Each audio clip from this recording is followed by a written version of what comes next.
திதத்தத்தித்தத்திடிதாதை தாததுத்தித்தத்திதா திதத்தத்தித்தடி தித்திதத்த தே துத்தி தித்திதத்தா திதத்தத்தித்தத்தை தாததி தேதுதை தாத தத்து திதத்தத்தித்தித்திதீதி திதிதுதி தீதொத்ததே.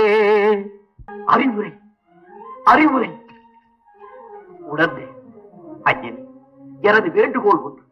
தாங்கள் கூறிய அந்தாதிக்கு பொருள் கூறி எனக்கு புரிய வைத்தல் வேண்டும். திதத்தத்தித என்னும் தாளமானங்களை திருநடத்தால் காக்கின்ற பரமசிவனும் பிரமனும் தயிரை உண்டு பார்க்கடலையும் ஆதிசேஷனையும் பாயலாக கொண்ட திருமாலும் வணங்குகின்ற முதல்வனே, தெய்வயானைக்கு இனியவனே, இப்பிறப்புக்கும் இறப்புக்கும் இடமாகி எலும்பு முதலிய தாதுக்கள் நிறைந்த இந்த பொல்லாத உடம்பென்னும் பை தீயிலே வேகுங்கா. உன்னை துதிக்கும் என் புத்தி உனக்கே அடிமையாக வேண்டும், என்னை நீயே ஆட்கொள்ள வேண்டும் என்பதே கருத்து. உமது பெருமையே பெருமை. முருகா.